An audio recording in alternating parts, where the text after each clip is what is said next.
Now on Tech Tonight, parking problems. Downtown congestion is causing lawmakers to make a change. Internet improvements. The not-so-popular EDU roam will see some upgrades. We'll tell you where improvements are being made.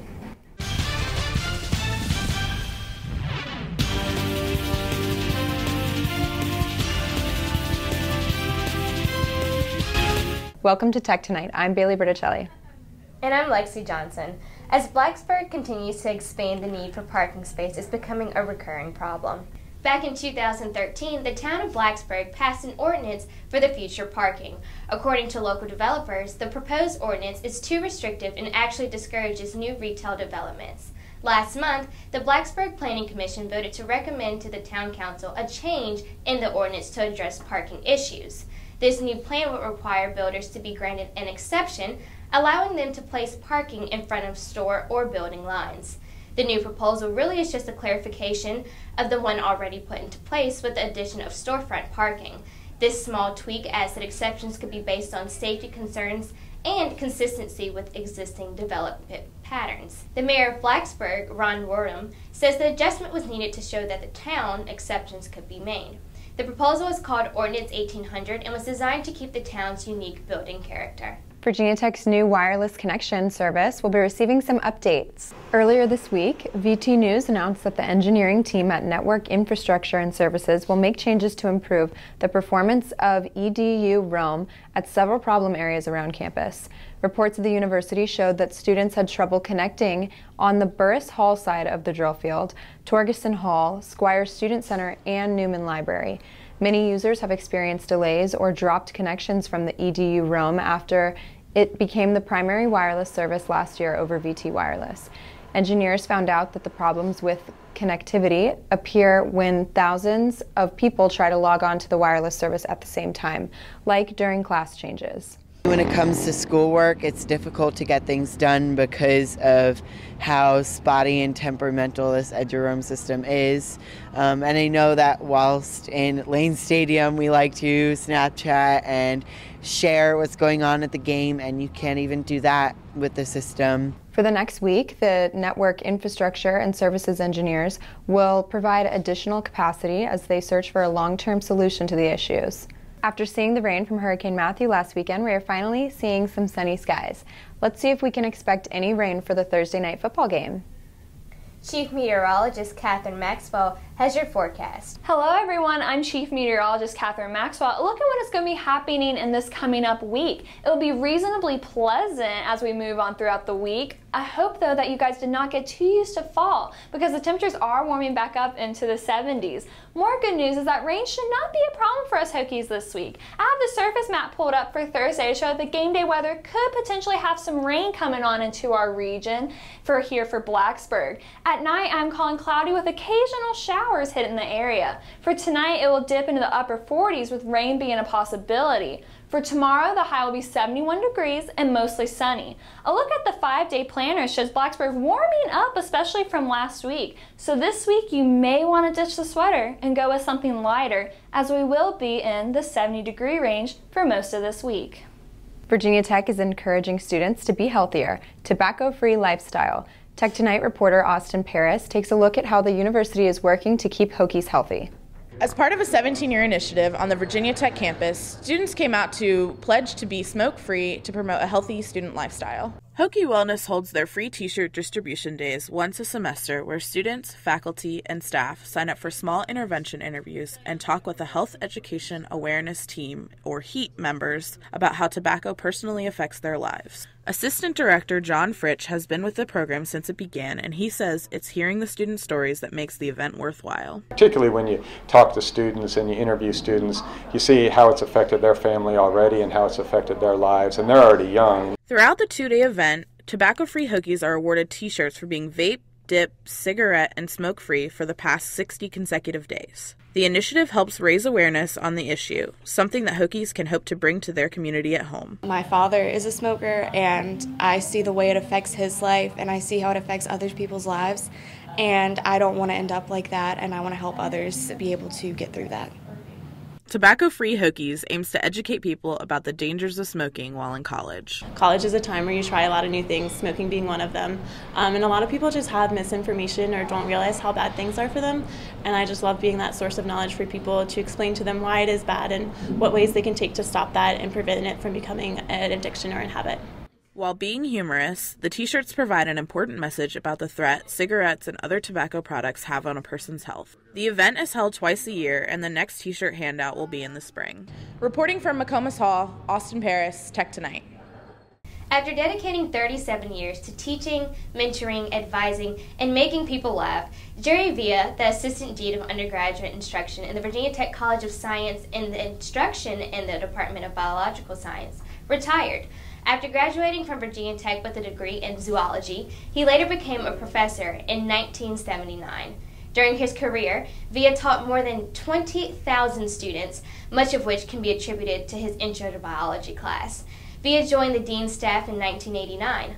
According to Villa's students and co-workers, his legacy at the school will be much more than a great professor. It will be his living example of the Virginia Tech school motto, Ut Prosim. During his time at Virginia Tech, Villa assisted students in their time of need, both academically and in their personal lives. He also actively participated in rounding up prospective Hokies as they toured Virginia Tech.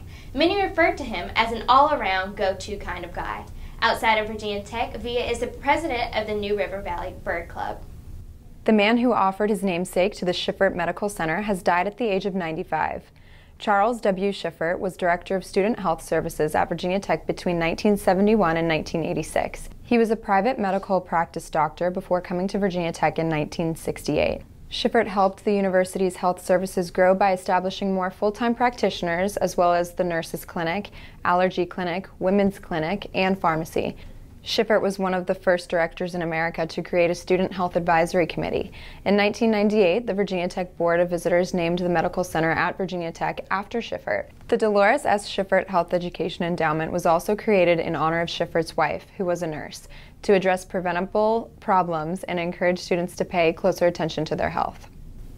Coming up in your entertainment news, the musical artist who will perform at Virginia Tech's Pink Party is finally revealed. Plus, the class of 2018 participated in one of campus's oldest traditions. Next.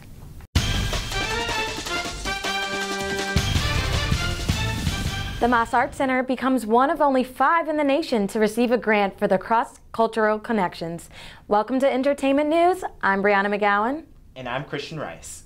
The Moss Art Center recently received funding to strengthen cultural understanding in Southwest Virginia. The Association of Performing Arts awarded the Moss Art Center $204,000. The group only awarded 5 recipients to receive funding to build knowledge and cross-cultural connections with people of Muslim identities. This is all part of a 3-year project that the Moss Art Centers work towards with exploring Muslim identities through service, music, story sharing, theater, literary, and visual arts. Their initiative will foster innovative ways to make the Blacksburg community more inclusive and educated on the Muslim world. Initiative, or JURSER, includes some visits, public story circle sessions, and peer grouping for a more hands-on experience of the similarities and differences in cultures. Partner organizations are teaming up with members of the Corps of Cadets and faculty to design a 2-semester team-building course to enrich understanding in the Muslim faith. The Institute for Creativity, Arts, and Technology worked alongside the Science Museum of Western Virginia to put together a science festival like no other last Saturday. The event took over part of the Virginia Tech campus in downtown Blacksburg using the Moss Art Center, College Avenue, Newman Library, and various areas in between. Sponsors brought this family-friendly event to Virginia Tech campus in honor of Virginia's Week of Science. The week also included a Maker Festival, an Art Venture Day at the Taubman Museum of Art in Roanoke, and the 3rd Annual STEM Summit. Parents, children, student, and other attendees enjoyed hands-on activities as well as informative exhibits. Those in attendance were able to enjoy the stylings of techno music. Despite the bad weather, crowds of people put their love of science before rain and eagerly showed up for a good time. In a class environment, you just get to see the science, and it becomes this boring thing that you don't want to learn about, and kids kind of turn away from it. And so when you come to a festival like this, you get to interact with all of the experiments that the scientists are doing, and the scientists are really enthusiastic about the things that they're doing. Exhibits displayed at the event included 3D printing, Star Wars, Legos, musical robots, Bug Talk, and much more. Star Wars fans were even able to enjoy a visit from the Stormtroopers. The wait is over. Virginia Tech announced that Diplo will be the musical headliner at the Victoria's Secret Pink Party. Virginia Tech will host the Pink Campus Showdown back-to-school event on October 18th with Diplo as the main musical event. In previous years, the Pink Party has hosted artists Kid Cudi, Drake, Iggy Azalea, and more. Diplo is an American DJ, record producer, and songwriter. He has collaborated with artists like Skrillex, Beyonce, Justin Bieber, and Big Sean. He also co-produced 2 of the tracks on Beyonce's most recent Lemonade album. Diplo has been nominated for several Grammys and won 2 for Best Dance Recording and Best Dance or Electronic Album. He has played sold-out shows at Coachella and the Valley Music Festival. Virginia Tech won the Pink Party competition once before in 2012, when the musical guest was the Gym Class Heroes. The performance will be free and open to anyone with a Hokie passport. Montgomery County Now, the United Feminist Movement, the Women's Center, and the Women's Resource Center are putting together their annual event called the Clothesline Project. These sponsors bring this project to Virginia Tech once again to raise awareness of the reality and frequency of domestic violence. Approximately 20 people are physically abused by an intimate lover every minute in the United States. In 1 year, this could add up to over 10 million victims. However, this is not just limited to the United States, but is rather a worldly epidemic.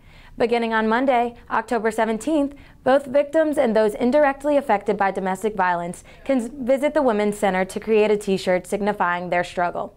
The shirts are color-coded based on the different types of sexual assault. This time is designed not only to reflect on the abuse, but also to heal and be encouraged. After the workshop is over, the shirts will be hung on clotheslines and displayed around the drill field. For those interested in participating, the Women's Center is located at 206 Washington Street. The class of 2018 experienced their Piece of Virginia Tech history during the ring reveal last Tuesday. Tech Tonight reporter Callie Carson shows us how they are participating in the tradition. Over 1,000 people gathered in Burris Hall for the class of 2018 ring premiere, which has been a tradition for over 100 years. Each year, the Virginia Tech graduating class designs their own class ring representing their time at Virginia Tech. The class of 2018 Ring Design Committee started working on their ring design process the day after ring premiere last year. Kat Colton, member of the 2018 leadership team, hopes that the ring will bring unity to the class of 2018. It was just kind of incredible to have our class come together for this event and honor each other as peers and fellow Hokies, but also honor our namesake and sponsor, Coach Beamer and Captain Vince Houston of the VTPD. Each year, the junior class selects a different individual to be the namesake of their class ring. This year, the junior class chose to honor former head football coach of 29 years, Frank Beamer. You know, and I'm so proud of this place and so proud that I've been able to spend a majority of my life here. So this place means a lot, and having my ring, a name on that ring, means a lot. Some of the new features on the ring include Beamer Way to honor the class namesake, people cheering downtown to remember the Ohio State game, and a Ferris wheel, tent, and ribbon to represent the 3 biggest events on the drill field. Virginia Tech President Sands was honored and proud of the class of 2018's hard work on the evening and ring design. It's amazing to see the creativity of the class and what they come up with the ring design and the humor and the whole thing. It was just incredible. And to have Frank Beamer be the namesake was quite an opportunity. 29 years he's been football coach. This class got him. The class of 2018 looks forward to getting their rings and attending the ring dance in the spring. Reporting from Burris Hall, Callie Carson, Tech Tonight. Coming up in your Hokie sports news, Virginia Tech came out strong against the Carolina Tar Heels after a bye week. Plus, football wasn't the only sport that faced the Tar Heels last weekend. Find out how the golf team faced in North Carolina.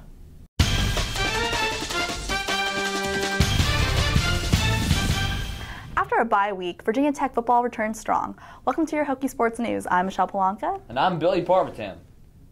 Last Saturday afternoon, the 25th ranked Hokies rolled into Chapel Hill, ranked for the first time since 2014.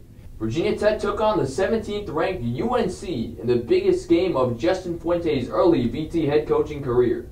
With Hurricane Matthew raging down on the game, the Hokies responded in a big way, demolishing the Tar Heels by the score of 34-3. Joey Sly started the scoring for VT with 2 first quarter field goals. After a Tar Heel field goal, Gerard Evans found receiver Chris Cunningham for a touchdown to go up 13-3 at halftime. The biggest play of the game occurred in the third quarter as UNC punter Tom Sheldon botched the snap, setting up the Hokies deep in Tar Heel territory. Evans would throw another touchdown pass to Sam Rogers, which gave the Hokies a 20-3 lead and firm control of the game. Tech's final stat line bore some impressive numbers. Evans completed 7 of 17 for 75 yards and 2 touchdown passes, while also rushing for 49 yards and a touchdown. Virginia Tech's defense was all over this game, as they forced 4 turnovers leading to 20 Hokie points. Trayvon McMillan added a 4th and goal touchdown, while Greg Stroman and Andrew Matua-Pawaka added interceptions to seal a great all-around effort for the Hokies. With the win, the Hokies improved to 4-1 overall, including 2-0 in the ACC, while moving up to number 17 in the latest AP poll. They will now head to Syracuse to take on the Orange. Last weekend, the men's golf team posted a 2-round total of 13 over 589 and tied for 10th place for the Tar Heel Intercollegiate. The tournament was played at the UNC Findlay Golf Club in Chapel Hill, North Carolina. In the morning round, the Hokies shot a 296, and in the afternoon, they improved to 293. With 589 total. The Virginia Tech Hokies and VC Rams tied during the second round. The Hokies were missing golfer Mark Lawrence Jr. due to an injury during the tournament. UNC Wilmington led the event at 9 under 567 to 567. The tournament was cut short during the inclement weather in the area.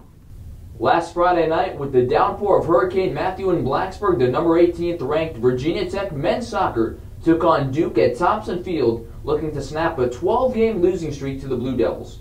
The Hokies accomplished just that, beating Duke 3-1 for the first time in coach Mike Brisendine's career. Rory Slevin started off the scoring with a goal in the 20th minute, assisted by Marcel Acuna. VT continued with the solid offensive rhythm as they got several more shots off at the goal before finally cashing in as Humberto Montero scored off a rebound just before the end of the first half. With the weather deteriorating, the Hokies continued their solid second half play as Marcel Acuna would later score himself in the 57th minute off a free kick to increase the lead to 3 as Virginia Tech never looked back despite allowing a late Duke goal. The Hokies dominated the score sheet as they outshot the Blue Devils 21-12. Goalkeeper Ben Lungard made several highlight-reeling saves and now has only allowed 9 goals on the season. VT's home victory marks its first over Duke since 1979. With the win, the Hokies improved to 9-2-1 overall, including 2-2-1 in the ACC, as well as going 5-1 at home. Their next home game will be Tuesday evening against Charlotte at 6. The women's volleyball team took the win home against the Wake Forest Demon Deacons. The Hokies were led by senior Lindsay Owens. Lindsay matched her season high with 22 kills, 9 digs, and 4 blocks. This victory is the 3rd time this season the Hokies challenged and defeated an ACC opponent. In the first set, junior Kara Cunningham gave Tech a 12-9 lead with back-to-back aces, forcing Wake Forest to call a timeout. Sophomore Brianna Langtree started the match with 4 kills on 5 attempts off the bench. Virginia Tech had a 6-2 lead in the second set until Wake Forest fought hard and tied the score to 7-7. Wake tied the score 20 times and 7 leads were exchanged in the third game. The final tie score of the match came to 29-29, but the Hokies remained victorious and ended the match with 31. Over 1,000 people came out to the Hokies half marathon and 5K run. Tatiana Condershaw has more. On Sunday, as family and friends cheered on, Virginia Tech hosted its 4th annual Hokie Half Marathon and 5K. Over 1,200 people ran the Hokie Half Marathon and a little over 400 ran the 5K. Family and friends held up signs with their loved ones' names, cheering them as they crossed the finish line. The event included live music, free food, and awards such as the Hokie Finisher Medal. The top male finished with a time of 1 hour and 9 minutes, and the top female finished with a time of 1 hour and 19 minutes. The top 3 runners in both the women's and men's division for the half marathon received cash prizes. Rachel Ward was the first place female marathon winner. I started running really young as probably a 6 or a 7-year-old, just casually with my granddad, who was an avid runner. Running, there's such a cumulative component to running, and training for a long period of time is what's going to make you the most successful. This event and others like it show Virginia Tech and the town of Blacksburg's commitment to promoting exercise and healthy living as a family-friendly activity. Reporting from Virginia Tech Corporate Research Center, I'm Tatiana Condershaw from Tech Tonight. Coming up, we'll have a final look at your forecast. Stay tuned. I'm right now in front of Lane Stadium, and for the Thursday night game against Miami, the temperatures are going to be in the upper 70s for the day, so if you're outside tailgating, it'll be really comfortable and nice to be outside to do so. But later on into the actual game time hours, we will be seeing some rain. That could be a couple pop-up showers or two. Not completely ruled out of the forecast yet, but make sure that you're prepared for that. So have your rain jacket ready, as rain could be sliding on into our area for the Thursday night game against Miami. I'm VTTV meteorologist Catherine Maxwell. Thanks for tuning in.